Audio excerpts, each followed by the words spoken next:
Hello friends, আসসালামু আলাইকুম। মারুফাস কুকিংয়ে আপনাদের সবাইকে স্বাগতম।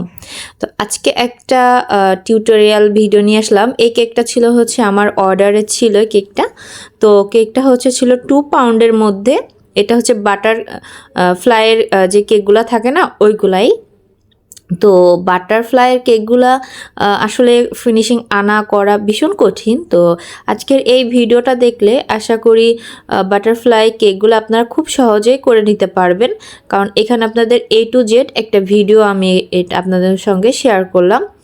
তো এখানে দেখতে পাচ্ছেন ফার্স্টে আমি ক্রাম কোডিংটা করে দেন আমি এখানে ঘুরায় নিচ্ছিলাম, বাটারফ্লাই যে শেপটা হয় সেই শেপটা দিয়ে দিচ্ছিলাম।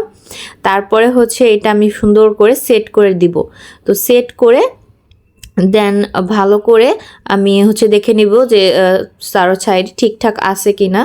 তারপরে এখানে মাঝখান থেকে একটা দাগ দিয়ে ঠিক এইভাবেই একটু করে কেটে নিতে হবে, যাতে বাটারফ্লাইয়ের যে পাখাগুলো থাকে, যে মানে যে শেপ থাকে আর কি পাখাগুলোয়, তো ওই শেপটাই আর কি দিয়ে নিতে হবে। তো আমি সেইভাবেই দিয়ে নিচ্ছিলাম। আসলে বাটারফ্লাই কেকগুলা ভীষণই কঠিন হয়।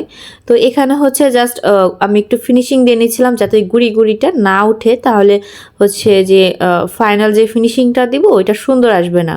তো এখানে আমি একটু ক্রিম দিয়ে জাস্ট কোনো রকম একটু ফিনিশিং আনতেছিলাম। এত কষ্ট যে হবে বাটারফ্লাই কেকে আমি আসলে চিন্তা করিনি। তো এই বাটারফ্লাই কেকের আমি আরও কয়টা মানে আমার অর্ডার ছিল, আমি এইটা করার আগেও আমি করছি একটা। তো ভালো লাগে আমার কাছে, কিন্তু এটা করতে অনেক টাইম, মানে এই বাটারফ্লাই কেকটা মানে করতে করতে এর মধ্যে মনে হয় আমি আরও 2-3টা কেক করে ফেলতে পারতাম। তো এরকম আর কি বিষয়টা। তো একটা কেকেই অনেক টাইম চলে যায়। তো তারপরেও অনেক মানে এক্সাইটেড ছিলাম আমি যে মানে কীরকম হবে। তো আলহামদুলিল্লাহ সবার খুব পছন্দ হয়েছে। আর ফিনিশিংটা মাশাআল্লাহ অনেক ভালোভাবেই দিতে পারছি। সময় হলেও, সময় লাগলেও আমি করতে পারছি। তো এখানে আমি ফাইনাল যে ফিনিশিংটা ওইটাই দিয়ে নিচ্ছিলাম। তো দেখতে পারছেন যে কিভাবে দিছি। একটু সময় নিয়ে আস্তে আস্তে করে এভাবে ফিনিশিংটা দিয়ে নেবেন, তাহলে দেখবেন আপনাদের পারফেক্ট ফিনিশিং চলে আসবে। তো এই কেকটা যে কাস্টমার আপু নিছিল উনি এত ভালো ছিল মাশাআল্লাহ, ওনার মেন্টালিটি, ওনার আচরণ খুবই ভালো।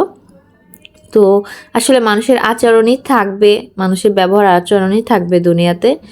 তো তারপরে আমি এখানে জাস্ট কোনোরকম একটু মানে ফিনিশিং দিয়ে তারপরে আমি এখানে যে বাটারফ্লাইয়ের যে উপরে যে ডিজাইনটা ওইটাই করে নিচ্ছিলাম। তো এখানে ফার্স্টে আমি রঙের একটা শেড দিয়ে নিছি প্যালেট নাইফ দিয়ে।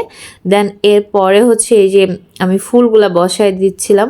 তো আপনারা আপনাদের মতো করে ফুলগুলা বসায় দিবেন। আমি যে এইভাবে করছি এই জন্য যে আপনাদেরও করতে হবে এমন কিছু না। আপনারা আপনাদের মতো করে ফুল তৈরি করে চেষ্টা করুন একটু ছোট সাইজ ফুলগুলা করার জন্য, তাহলে কি সুন্দর লাগে, আর হালকা কালারগুলোও বেশি সুন্দর লাগে। তো এখানে আমি আমার মতো করে দেন করে নিচ্ছিলাম, যাতে ফুলগুলা সুন্দরভাবে সেট করতে পারি, কারণ এখানে কিন্তু সেট করারও একটা বিষয় থাকে, যে এখানে একটা ওখানে একটা বসায় দিলেও হয় না, এখানে কালার কম্বিনেশনের কিছু বিষয় আছে। তো ওইভাবে আর কি সেট করে নিতে হবে। তো দেখতে পাচ্ছেন আমি কিভাবে করতেছিলাম। আচ্ছা, এখানে আমি কাঁটা চামচ দিয়ে কেন বসাইলাম, এটার কিন্তু কেচিও কিন্তু আছে, কিন্তু ওইটার থেকে না আমার কাছে মনে হয় যে কাঁটা চামচ দিয়ে বসালে এটার ফিনিশিং বা মানে সব কিছুই অনেক ভালো হয়, আর আমি খুব সুন্দর করে বসাইতে পারি। আর এই যে এই ফুলগুলা করতে আমার অনেক বেশি ভালো লাগে। এটা অনেক আগে থেকে আমার চ্যানেলে কিন্তু অনেকগুলা এই ফুলের ভিডিও আছে, আপনারা কিন্তু চাইলে দেখে নিতে পারবেন।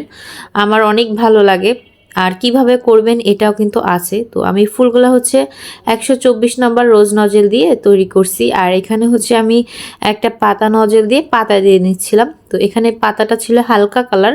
তো হালকা কালারটা কিভাবে বানাবেন, হালকা কালারটা বানাবেন এটা নিয়েও আমার পেজে একটা ভিডিও পাবেন। তো আমি এই ভিডিওতে আপনাকে সংক্ষিপ্তভাবে বলে দেই। এখানে 2 ফোঁটা সবুজ কালার আর 1 ফোঁটা ইয়েলো কালার দিয়ে এই কালারটা চলে। ইয়েলো কালারটা অনেক কম দিতে হবে, কারণ ইয়েলো কালারটা বেশি একটু ঝকঝক করে, মানে একটু দেওয়াতে অনেক ডার্ক কালার চলে আসে।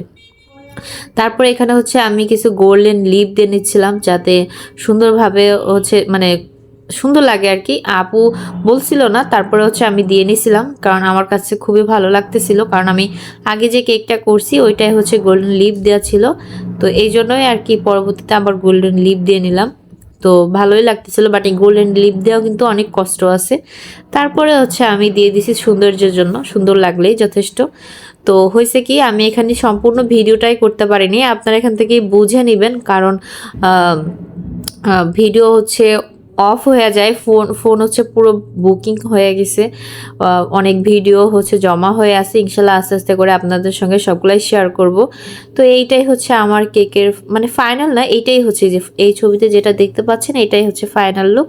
তো কার কাছে কেমন লাগলো অবশ্যই জানাবেন, আর ভালো লাগলে আমার চ্যানেলটা সাবস্ক্রাইব করে আমার পাশে থাকবেন।